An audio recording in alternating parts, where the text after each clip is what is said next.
Law of chemical combination. Next point है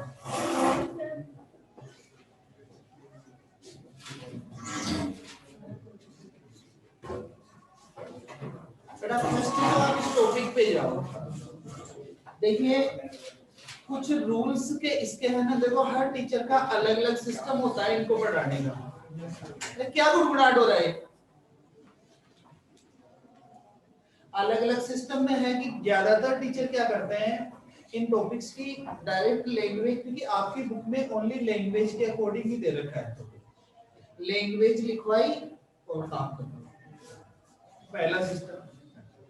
दूसरा system ये होता है कि इन रूल्स से रिलेटेड जैसे क्वेश्चंस कैसे बनते हैं विद एग्जांपल, ठीक है ना, न्यूमेरिकल टाइप का। भाई आपके कंपटीशन के अंदर जब आप दो तो वहां पे क्वेश्चंस कैसा बनेगा, आप कैसे पहचानोगे कि इनको, भाई लैंग्वेज तो लिखी छोड़ दो, आपकी लैंग्वेज ही लिखी हुई है बुक के, तो आपको किस हिसाब से करवाना है ये बताओ। एग्जाम डायरेक्ट करवाना है एग्जाम, भाई कुछ की यूं होती है भाई थ्योरी नहीं पढ़नी, सब थ्योरी पढ़नी है हमें तो क्या मतलब है, ठीक है ना, रटने के लिए तो सिर्फ मार्क्स ले लेते हैं। वेरी ये बात बिल्कुल नंबर 1। अब इन लॉ के अंदर अपन बात करें, देखिए 10th क्लास में कुछ बेसिक, क्योंकि हमेशा मैं पॉइंट से जोड़ता रहता हूं, पीछे कहां पे आपने देखा है, ठीक है ना। तो 10th क्लास में आपके एक मेथड था hit and trial method, balance the chemical reaction, hit and trial method था। वहीं पे कुछ केमिकल रिएक्शंस की कुछ प्रॉपर्टीज थी, प्रॉपर्टीज थी ना भाई, अपन किसी केमिकल रिएक्शन को कैसे रिप्रेजेंट करते हैं, लेफ्ट साइड में रिएक्टेंट, राइट में प्रोडक्ट, अगर मोर देन वन रहे रिएक्टेंट प्रोडक्ट तो प्लस लगाओ, बीच में एरो लगाओ, टेम्परेचर कैटलिस्ट। वहीं पे ये था, एक लॉ का नाम आया था वहां पे, क्या लॉ था वो, conservation of mass, law of conservation of mass. Means reactant and product का जो मास रहेगा वो इक्वल रहेगा। और यहाँ पे बेटा मास की जो बात आती है वो है जैसे सी, आप ले सकते हो C+O2 CO2। मास का मतलब आप यहाँ पे देखिए, जब अगर अलग अलग क्वांटिटी देते तब तो फिर वो कैलकुलेशन का मामला हो गया। कैलकुलेशन का मतलब आपको उसमें भी डिफाइन करना पड़ेगा भाई कैलकुलेशन में इक्वल है कि नहीं है, आपको एक्सप्लेन करनी पड़ेगी वो चीज। लेकिन अगर डायरेक्ट अपन देखते हैं तो अकॉर्डिंग टू एटॉमिक मास, अगर इस रिएक्शन में मैंने किसी का मास नहीं लिया, वेट नहीं डाला ना किसी का भी, तो अब अपन क्या करेंगे अकॉर्डिंग टू कौन सा लो, लो के अकॉर्डिंग चलेंगे। तो अब देखो कार्बन, कार्बन 1 का 12 होता है, ऑक्सीजन का 16 होता है, तो 12 प्लस 16 इंटू 2 टोटल हो जाएगा। इधर वैसे भी आप इसे देख सकते हो कि इधर 1 कार्बन, इधर भी 1, इधर 2, तो इधर हो गया। तो ये फर्स्ट लॉ क्या है, सिंपल सा लॉ है, उससे रिलेटेड क्वेश्चंस भी लेंगे अपन। अब हेडिंग डालो law of conservation of mass, law of conservation of mass. एक नंबर फर्स्ट की हेडिंग डाल दो, अलग अलग लॉ है देखो केमिकल कॉम्बिनेशन, पहले तो इसी हेडिंग पे देखो आप, केमिकल कॉम्बिनेशन मतलब कि आप जब केमिकल्स का कॉम्बिनेशन करते हो, मतलब कोई जैसे केमिकल के कॉम्बिनेशन में दो टाइप हुआ, एक तो एडिशन हो रहा है या कोई रिएक्शंस हो रही है, तो वहां पे केमिकल से जब कॉम्बिनेशन करेंगे तो कॉम्बिनेशन करने पर कौन कौन से रूल वहां पे फॉलो होंगे उनकी यहाँ पे बात हो रही है। तो वहां पे इन रूल्स की अगर अपन बात करें तो फर्स्ट कौन सा आया, लॉ कंजर्वेशन ऑफ मास। सबसे पहले तो डेफिनेशन इसमें कुछ लिखो, 2-4 पॉइंट लिखो। बेटा लाइट जला दो,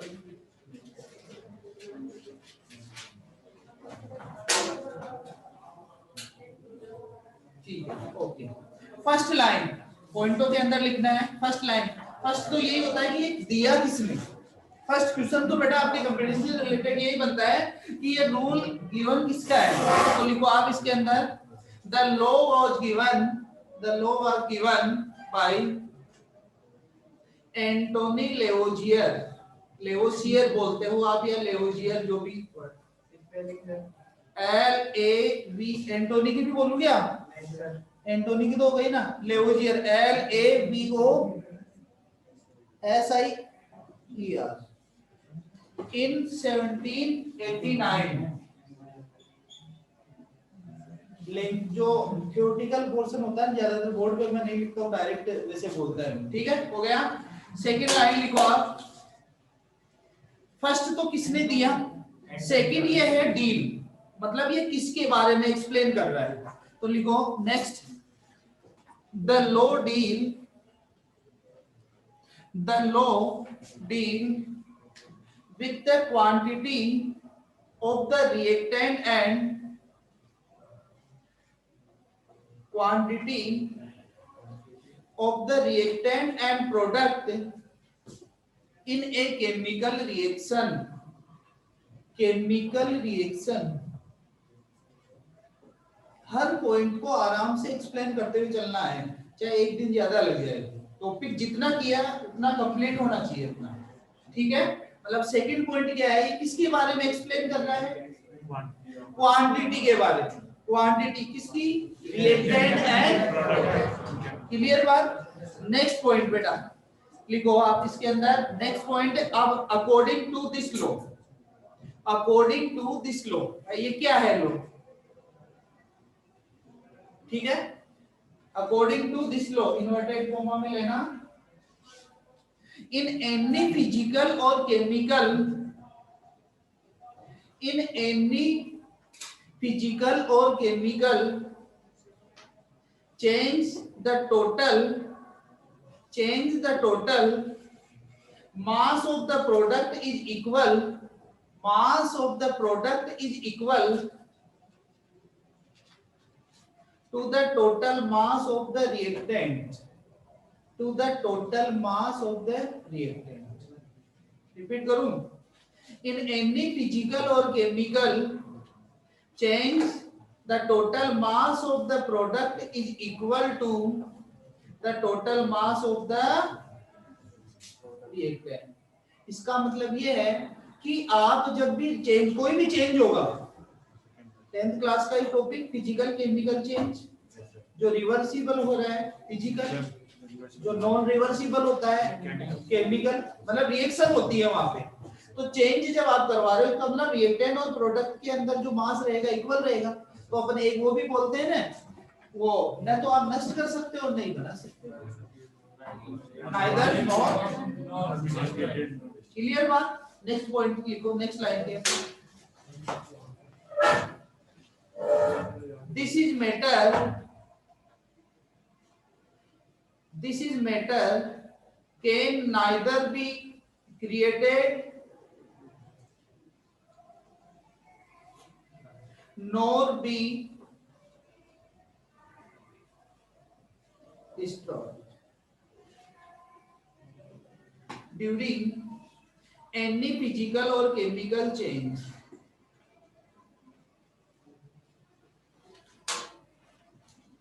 during any physical or chemical change।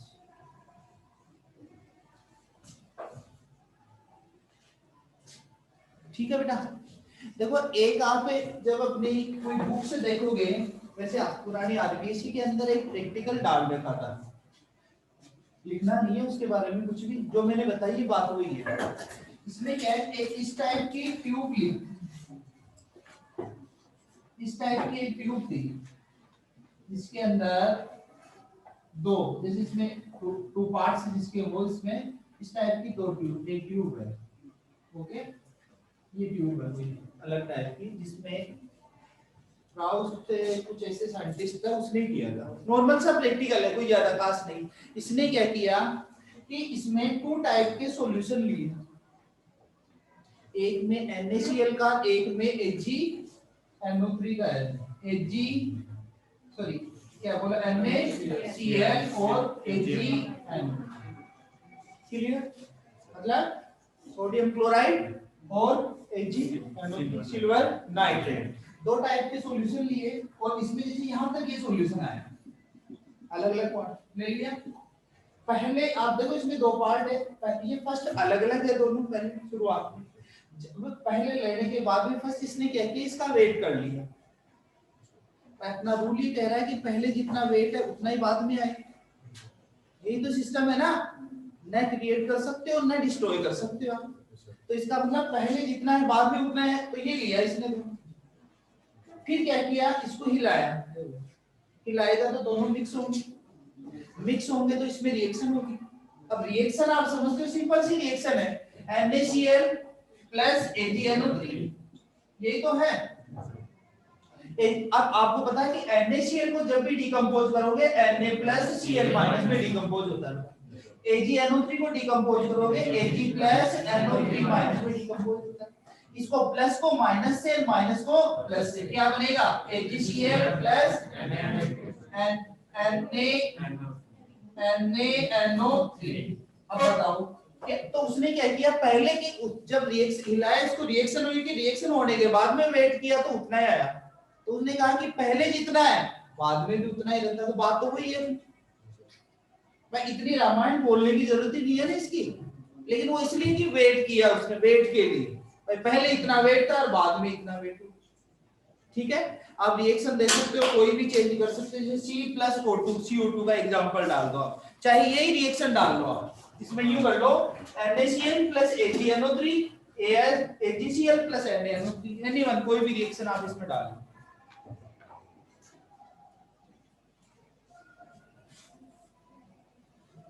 Diagram की जरूरत नहीं है बेटा, डायरेक्ट एग्जांपल हो गया, कोई प्रॉब्लम नहीं है। अब आप क्वेश्चंस लिखो इससे रिलेटेड, इस टॉपिक से रिलेटेड एक क्वेश्चन लिखो। हाउ मेनी ग्राम ऑफ, इसी का है टॉपिक, इसी एग्जांपल से रिलेटेड एक क्वेश्चन है। How many gram of AgNO3, how many gram of AgNO3 solution, AgNO3 solution be mixed to 5.85 ग्राम, कितना, 5.85 ग्राम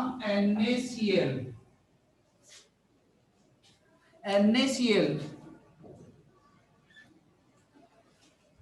solution to get 14.35 gram HgCl and 8.5 gram NaNO3।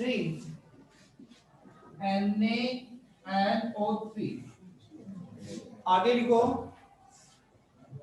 consider the law of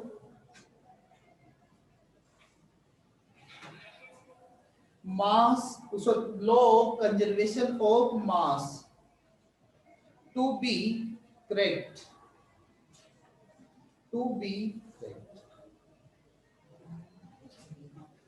देखो बेटा question को देखो, आराम से, वैसे आसानी से आप इसका आंसर दे सकते हो, ठीक है ना।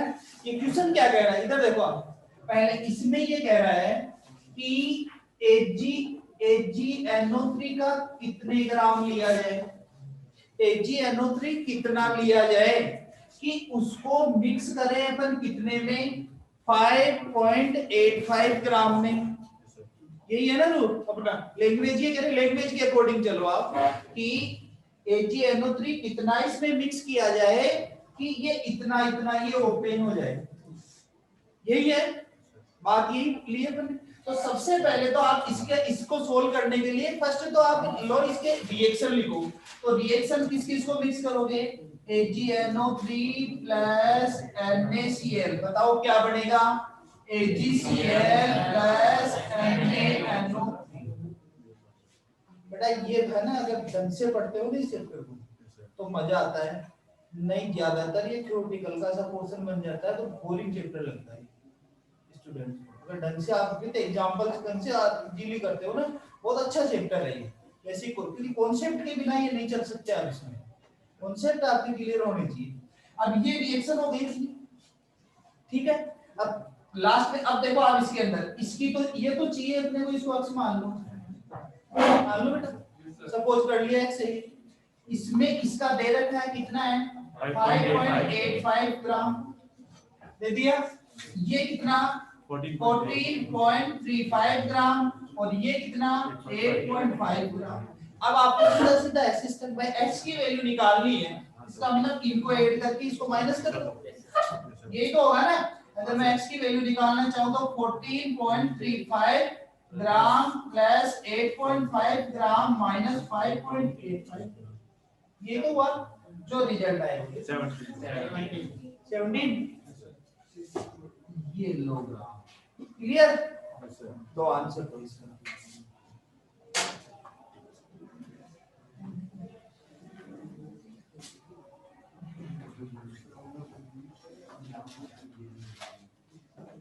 हो गया, डन। आगे बढ़ो।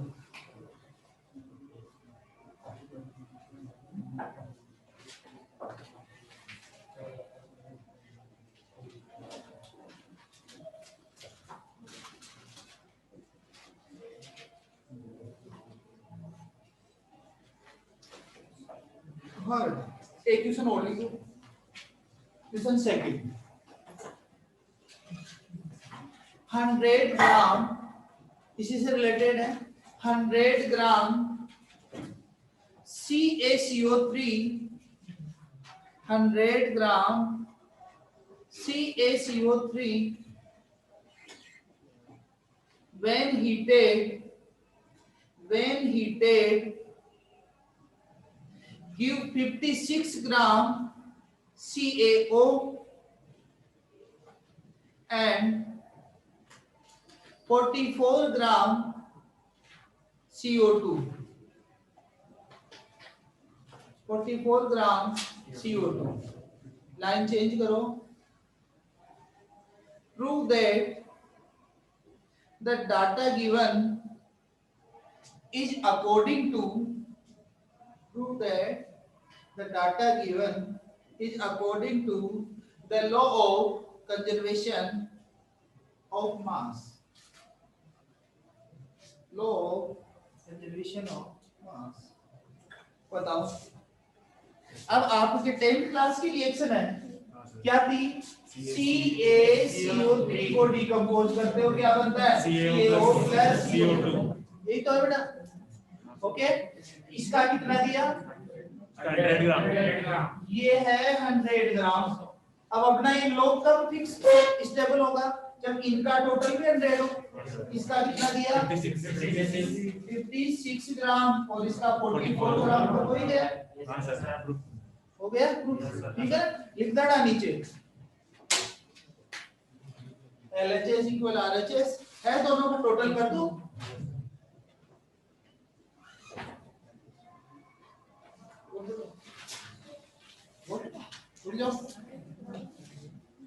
नंबर 2, सेकंड लो। इस फर्स्ट लो में किसी को कोई डाउट? हर्षित, देखिए सेकंड लो बेटा, हेडिंग डालो, लॉ ऑफ कांस्टेंट कंपोजिशन। आपकी बुक में कोई अदर नेम हो तो देख लेना ना उसका। हाँ, वो बात एक ही है, कांस्टेंट कंपोजिशन, कोई अदर नेम हो तो उसका देख लेना। डिफाइनेट प्रोपोर्शन कुछ ऐसे होगा, कांस्टेंट प्रोपोर्शन, कांस्टेंट प्रोपोर्शन, ठीक है? ठीक है बेटा। सबसे देखिए इसके अंदर क्या है, इस जो ये लॉ है, अब लैंग्वेज में जाओगे, अगर आप इसकी लैंग्वेज में जाओगे बुक में तो कंफ्यूज हो जाओगे। इसका जो सिस्टम में बात, सिस्टम जो लॉ ये क्या कहता है, दिमाग में बेटा कुछ जैसे मेन पॉइंट आता है तो उसकी थ्योरी दिमाग में आनी चाहिए, बाकी लैंग्वेज ही ज्यादा मायने नहीं रखती। मतलब इसका ये है, कांस्टेंट प्रोपोर्शन का मतलब है कि आप किसी कंपाउंड का फॉर्मेशन किसी भी मेथड द्वारा करो। मतलब जैसे मेरे को CO2 बनानी है, मैं ले सकता हूँ C प्लस O2 CO2, या CaCO3 को डिकम्पोज करके भी CO2 बना सकते हैं। अलग अलग प्रोसेस है ना, तो इसमें अलग अलग प्रोसेस है। तो आप किसी भी मेथड, एनी वन, कोई भी मेथड आप यूज में लो जो कंपाउंड का फॉर्मेशन है, एक ही कंपाउंड को आप अलग अलग वे में बनाओ, उसका जो मास होगा, कंपोजिशन होगा, वो फिक्स होगा। मतलब कंपोजिशन से मतलब है जैसे मैंने लिया ये CO2, अब बेटा CO2 का कार्बन कितना उतना हुआ है, कार्बन का एटॉमिक मास हुआ है, और ऑक्सीजन का कितना हुआ 16 प्लस 16 प्लस 16 32 हो गया क्या। अगर इसको सिंपल रेशियो के अंदर आप लेना चाहो और काटो इसको कितना होगा 6, इसका कितना हो जाएगा 16, और भी कट जाएगा 2 3 4 3 4 हो जाएगा, सही है। मतलब जो ये आपका CO2 है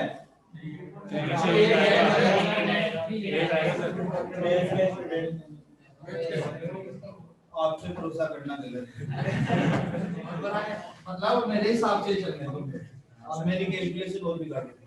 हाँ ये देखो 3:8 है, तो इसका मतलब आप CO2 को किसी भी मेथड द्वारा बनाओ आप, उसके अंदर रेशियो 3:8 ही रहेगा।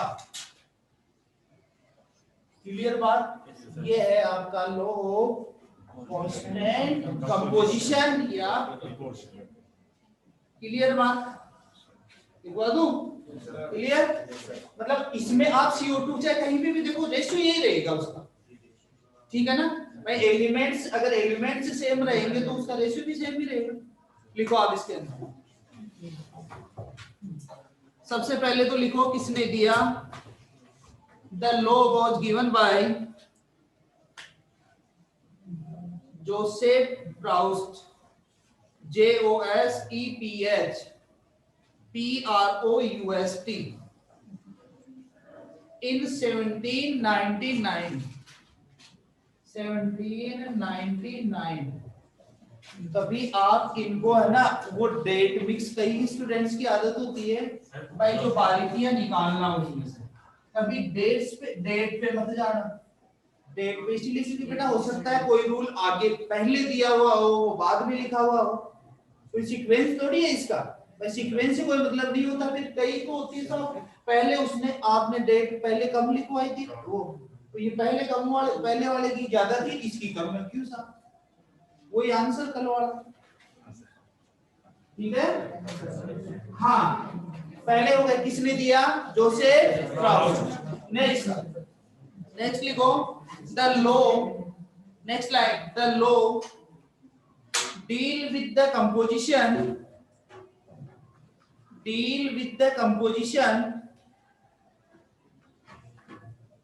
of various element present in a compound, various element present in a compound, किसी कंपाउंड के अंदर जो एलिमेंट प्रेजेंट होंगे उनके बारे में कंपोजिशन की, उनके कंपोजिशन की ये बात करता है, ठीक है ना। According to this law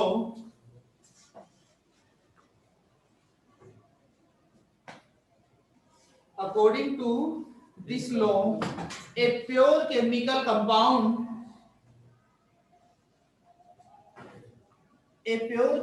compound always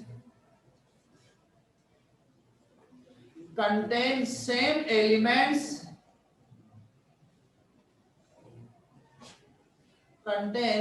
elements combined together in the same constant composition, या बोल सकते हो आप same definite proportion by weight,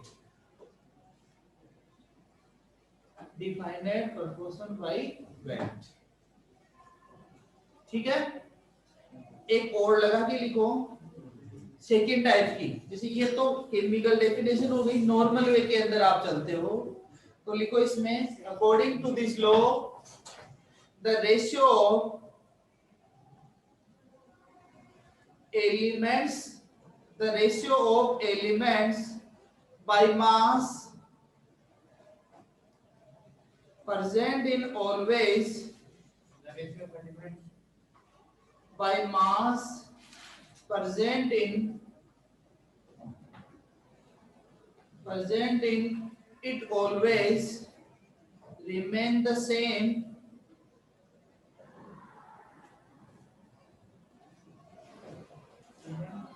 remain the same irrespective of the source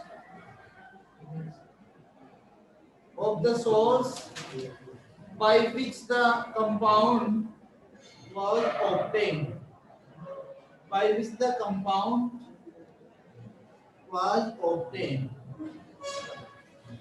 ठीक है बेटा। मतलब जो कंपाउंड बनेगा उसका सोर्स क्या है, उसका वो जो कंपोजिशन होगा वो फिक्स रहेगा, सेम रहेगा पहले जो बना वो तब, फिर उसको डिकम्पोजिंग का चाहे किसी भी मेथड द्वारा आप लोग। एग्जांपल लो बेटा, इसके अंदर एग्जांपल नंबर 1, एग्जांपल इसमें आप कुछ लैंग्वेज लिखना, जैसे फर्स्ट मेथड अपन अलग अलग वे के अंदर ले रहे हैं। CO2 की लैंग्वेज ज्यादा, अपन ज्यादा ही लैंग्वेज यूज में फर्स्ट लो आप लिखो इसके अंदर बर्निंग ऑफ कोल। चाहो तो इसके ऊपर भी कुछ वर्ड यूज में ले सकते हो, formation of CO2, formation of CO2 लिख दो, इतना सा लिख दो फॉर्मेशन ऑफ CO2। उसमें first point burning of coal, burning of coal. अब बर्निंग ऑफ कोल का क्या होगा, C+O2CO2। बेटा कार्बन की जो होती है ना एलोट्रोप्स फॉर्म होती है, एलोट्रोप्स के अंदर क्रिस्टलाइन और नॉन क्रिस्टलाइन, कोल जो होता है नॉन क्रिस्टलाइन फॉर्म होता है, तो हम इसको बर्न करेंगे तो CO2 बनेगा। सेकंड आप ले लो इसके अंदर by heating limestone, by heating limestone जो अभी फॉर्मूला था CaCO3 को हीट कर दो, CaO+CO।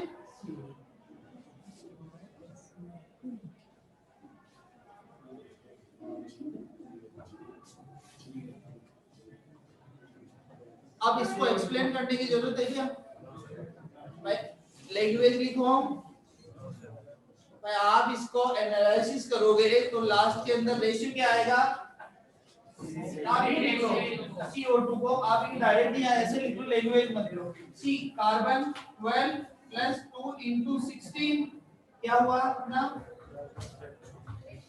रेशियो निकाल लो आप इसका, तो क्या कितना 32, ठीक है। लास्ट में कितना आ जाएगा ये रेशियो, ये देखो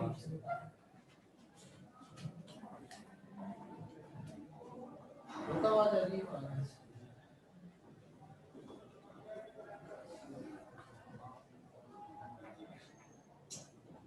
हो गया।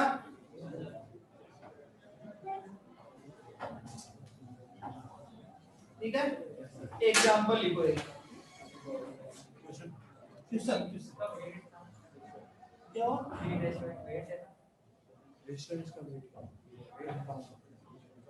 हाँ तो रेशियो ही रहेगा फिर तो भाई, इसमें इस कंपोजिशन देख रहे हैं ना अपन, प्लस करेंगे तो टोटल हो जाएगा ना वो, अपन को तो रेशियो देखना है।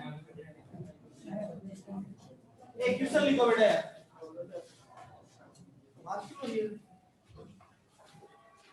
लिखो क्वेश्चन लिखो 6.488 ग्राम लेड, लेड पीपी, लेड का सिंबल पीपी होता है, लेड कंबाइंड विथ 1.002, लीड नहीं होता लेड ही होता है वो, LEAD, चाहे आप इंग्लिश में कुछ ही, कई बार क्या होता है ज्यादा अंग्रेजी भी खराब करती है, समझ गए ना, लेड ही होता है सिंबल, आप देखोगे कहीं पे भी लेड हिंदी में। और मेरे वर्ड जो होते हैं ना ज्यादातर बेटा मैं हिंदी वाले वर्ड यूज में लेता हूँ जो प्योर हिंदी में लिखे होते हैं उसके अकॉर्डिंग बोलता हूँ। कईयों को यूं लगता है यार सर पता नहीं क्या बोल रहे हैं, इस इंग्लिश वर्ड को ऐसे कैसे बोल रहे हैं, लेकिन मैं उसके अकॉर्डिंग, क्योंकि दोनों मीडियम में हम क्लास लेते हैं बेटा, तो हमें उसका पता रहता है भाई, हाँ इसके इस वर्ड को इस हिसाब से बोला जाता है डेली लाइफ, ठीक है ना। अलग अलग वो उसका वो डिफरेंस, कुछ नहीं, वर्ड वही होता है सिर्फ बोलने का। जैसे लेवो, एक वर्ड होता है लेवोजियर, उसी को बोलते हैं लेवोसियर, और उसी को बोलते हैं लेवोसिएट। लेवोसिएट मतलब 3 टाइप से उस वर्ड को बोला जाता है, तो वो बोलने का डिफरेंस होता है सर। तो हमारा जो एक्यूरेट वर्ड होता है उसके अकॉर्डिंग में बोलते हैं। आगे देखो आप इसके अंदर क्या लिखा बताओ, 1.002 gram oxygen to give oxygen to give lead peroxide, to give lead peroxide PbO2, formula लिख देना lead peroxide PbO2। आगे लिखो, मतलब फर्स्ट अपना ये हो गया कि आपके इतना और इतना लेड मिला, मतलब ये लेड और ये ऑक्सीजन दोनों को मिक्स करके अपन ने क्या बनाया, PbO2। इन दोनों को मिक्स करके अपन ने बना दिया PbO2। क्वेश्चन समझना, देखो बहुत अच्छा क्वेश्चन है ये कॉन्सेप्ट। इस दोनों को मिलाया, अब कितना बना वो चीज मैंने नहीं लिखी है, अपने को नहीं थी, ठीक है ना। आगे तो अपन फिर अपन इसको एक्सप्लेन कैसे करेंगे उस लॉ को, उसकी बात होती है। आगे लिखो, इसी के अंदर lead peroxide, lead peroxide can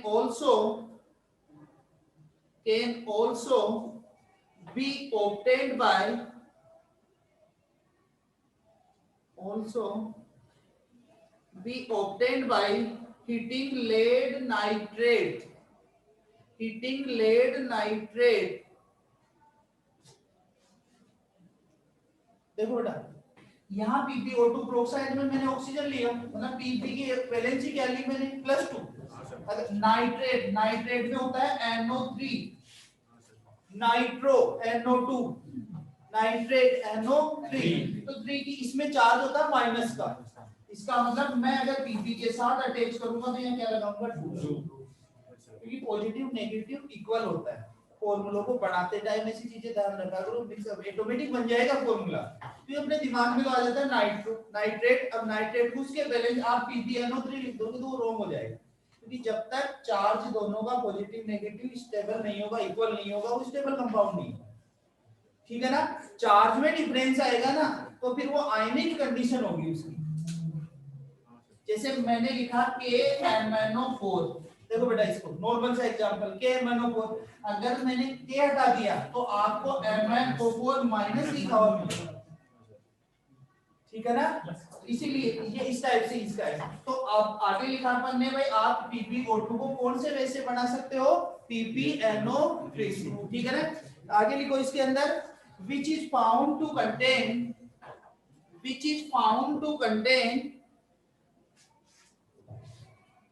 13.83% oxygen। Prove that the above data prove the law of constant composition।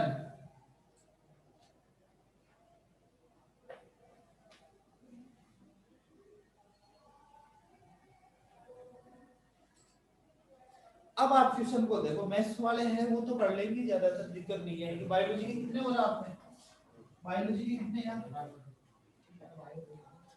अब क्वेश्चन देखो आप बेटा, अपना ये लोग क्वेश्चन को देखो, एक बार दिमाग में बैठे, अब इजी वे में आप कर लोगे। पहले लैंग्वेज पे गए अपन, लैंग्वेज ये बोल रही है, इस क्वेश्चन की सबकी नजर इधर, इस क्वेश्चन की लैंग्वेज ये कह रही है कि इन दोनों को मिक्स किया और ये बनाया, कितना बना और कितना बना बता सकते हैं, दोनों को जोड़ लो आप, पहले इससे पहले लो पढ़ चुके हैं, हो गया, दोनों को ऐड किया, इतना बन जाएगा। अब कह रहे हैं कि इसका फॉर्मेशन अपन अदर वे से भी कर सकते हैं। भाई कंपोजिशन वाला यही तो कहता है, भाई अलग अलग किसी भी मेथड से बनाओ, उनका मामला फिक्स होना चाहिए, इक्वल आना चाहिए। अब इससे जब बनाते हैं तो यहाँ कह रहा है कि ऑक्सीजन की परसेंटेज इतनी है, मतलब उसने ये नहीं बोला कि नाइट्रेट कितना मिलाया, लेड नाइट्रेट के लिए इसके अंदर भाई नाइट्रोजन ऑक्सीजन वगैरह क्या मिलाया आपने, इतना के इतना मिलाया, उससे कोई मतलब नहीं है। कि इससे जब बनाते हैं तो लेड प्रोक्साइड के अंदर ऑक्सीजन की क्वांटिटी इतनी % होती है, मतलब जब इससे बनेगा क्या बनेगा, PbO2, तो उसमें इतनी % होती है। मतलब अब इसका सीधा सीधा साफ है कि अपने को देखो बेटा, इसमें लेड की क्वांटिटी नहीं दे रही। अब आप क्वेश्चन को सोल्व कैसे करोगे वो देखो, इसमें अगर अपने को लेड की क्वांटिटी देता हो भाई लेड इतना मिक्स हुआ, इतने परसेंट है, तब तो अपन लेड की से भी परसेंटेज निकाल लें, भाई डायरेक्ट लेड को यूज में लेकर निकाल दें। लेकिन यहाँ किसकी परसेंटेज है? ऑक्सीजन की। इसका मतलब आप इसके अंदर ऑक्सीजन की परसेंटेज निकालो आप, और ऑक्सीजन की परसेंटेज जब आप निकालोगे तो वो लेड नाइट्रेट के इक्वल होनी चाहिए, तब अपना क्वेश्चन सही है, नहीं रहोगे। यही तो मतलब हुआ ना। अब इसका तरीका क्या है? अगर तरीके में ये है कि आप पहले इनको जोड़ो, जोड़ लिया, दोनों को टोटल किया, भाई पहले तो टोटल मास के बाद में अपन चलेंगे भाई, तो इसी टोटल मास के अंदर ऑक्सीजन कितने परसेंट है। जैसे अपन में टोटल बताओ इसका बेटा कितना आया, तो 7.490। जैसे अपने पास ये है कि पीपी को 7.490 में ऑक्सीजन है कितनी, 1.002। ठीक है, तो 1 में कितनी, 7.490 अपॉन 1.002, यही हुआ ना। पर आपको परसेंटेज निकालनी है तो 100 में कितनी, इसको 100 कर लेंगे, तो इसका रिजल्ट अगर 13.38 आए परसेंट, तब तो अपना क्या है, 100 सही है। और अगर नहीं आए तो 13.83। मैंने पहले कितना बोला है इसका, 380 बोला होगा, सही कर लो, 38 कर दो, अभी वो सोल बैठेगा नहीं फिर।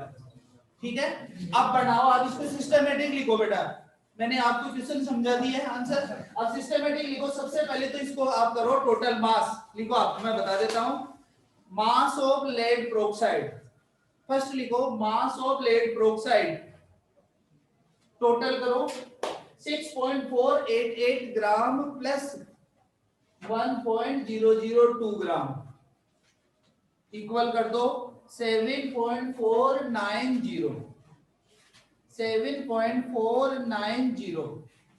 ठीक है बेटा, हो गया। अब आप नेक्स्ट लाइन के अंदर लिख लो, अब उसकी लैंग्वेज बनाओ आप, यूं 7.490 lead peroxide contain, next line में 7.490 ग्राम लेड प्रोक्साइड कंटेन कितनी ऑक्सीजन, 1.002 ग्राम ऑक्सीजन। ठीक है, ओके। तो अब इसमें देखो एक लाइन आप बीच वाले लिख सकते हो, 1 ग्राम में कितना होगा, 1 ग्राम लेड प्रोक्साइड कंटेन, तो आप अपोजिट में आ जाएगा, और फिर 100 ग्राम, दोनों लाइन आप ऐड करो आप इसके नेक्स्ट में, या डायरेक्ट आप 100 ग्राम लगा के ये फॉर्मूला डायरेक्ट पुट अप कर दो, कोई दिक्कत नहीं है, लिख दो आप therefore 100 gram lead peroxide will contain 100 gram इसीलिए लिया है क्योंकि आपको परसेंटेज में चेंज करना है, टोटल 100 मान के निकाला परसेंटेज। अगर वहां पे कुछ इसकी परसेंटेज पहले से दे देता तो अपन 100 न मानकर वो वैल्यू रखते भी नहीं, यहाँ पे 100 न मानकर वो वैल्यू यहाँ पे पुटअप करते हैं आप। ठीक है, आ गया लास्ट में, प्रूव कर दो इसको, कर दिया, वेरी गुड।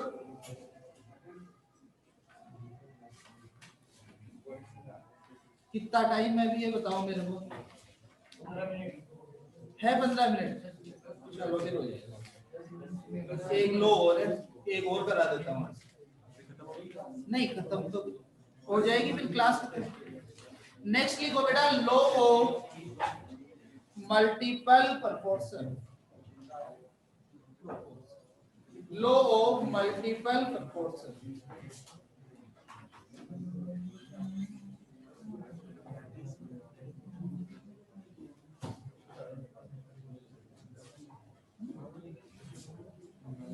बात हो गई, हेडिंग डाल ली। देखो यहाँ एक एग्जांपल देखो, फिर लैंग्वेज लिखवा, नाइट्रोजन एंड ऑक्सीजन दोनों को मैंने मिक्स किया। ठीक है, नाइट्रोजन ऑक्सीजन को मैं लिखवाऊंगा बेटा इसकी लैंग्वेज, फिर इसको एग्जांपल को लास्ट में अपन देंगे। आप समझो इसको, ये लोग क्या है, नाइट्रोजन ऑक्सीजन को मिक्स किया और इससे ऑक्साइड्स का फॉर्मेशन किया, मोर देन वन, एक से अधिक ऑक्साइड बनाए। ठीक है, जब एक से अधिक ऑक्साइड बनाता हूं मैं, इसमें तो एक चीज इसमें कॉमन होती है, वो ये होती है कि वन एलिमेंट का मास तो होता है फिक्स और अदर का चेंजेस, मतलब एक एलिमेंट का फिक्स मास किसी दूसरे एलिमेंट के चेंज मास के साथ अटैच होकर मोर देन वन ऑक्साइड्स का फॉर्मेशन करे, तो वो एक फिक्स रेशियो के अंदर करेगा। मतलब अपन दूसरे एलिमेंट की क्वांटिटी बढ़ाएंगे, नंबर्स बढ़ाएंगे, तो उनका वो जो नंबर इंक्रीजिंग होगा वो एक रेशियो के अंदर चलेगा। कैसे? जैसे मान लो मैंने एग्जांपल लिया यहाँ पे N2O लिखूंगा systematic, N2O, N2O2, N2O3, N2O4, N2O5, मैंने ये 5 ऑक्साइड्स बनाए नाइट्रोजन। ठीक है, अब ये तो हो गया बेटा, यहाँ पे तो ये तो सिंबल्स आ गए इनके ऑक्साइड्स के। ठीक है, अब इस सिंबल्स के अंदर अपन यूं ले लेते हैं, यहाँ पे मास ले रहा हूं मैं, मास ऑफ नाइट्रोजन, ठीक है, और मास ऑफ ऑक्सीजन। ठीक है, ये दोनों चीज। अब यहाँ पे देखिए, अब नाइट्रोजन, तो बेटा ये रह गया क्या, ये यहाँ पे मैंने लिया N2O। ठीक है, अब N2O में ले रहा हूं, यहां देखो आप, इसमें नाइट्रोजन, 1 नाइट्रोजन का 14 होता है, तो 2 का कितना होगा, 28 होगा। अब देखिए इसमें सभी में मैंने 2 नाइट्रोजन लिए, तो इसका मतलब यहाँ 28, 28, 28, 28 और 28, ये इसका मास फिक्स हुआ नहीं हुआ, हो गया। अब इसके मतलब वन एलिमेंट के फिक्स मास के साथ दूसरे एलिमेंट का अटैच कर रहा हूं, यही तो हुआ। तो दूसरे का अटैच कर रहा हूं, इसका मतलब इसका चेंजेस कर रहे हैं अपन। अब यहाँ देखो 1 ऑक्सीजन है, तो 1 ऑक्सीजन का टोटल कितना, 60। ठीक है, यहाँ बटे 30, 48, 64 और 80, ये हुआ। तो ये कह रहा है कि जब आप एक फिक्स के साथ दूसरे को अटैच करोगे तो वो एक फिक्स रेशियो में अटैच होगा। इसका मतलब इसको तो देखना ही नहीं, आप इसको देखना है, तो 16 ratio 32 ratio 4, 64 ratio 80, 1 ratio 2 ratio 3 ratio 4 ratio 5, ये अपना ये क्लियर। आगे बात समझ सबके, रेडी डाल ली, छुट्टी होगी,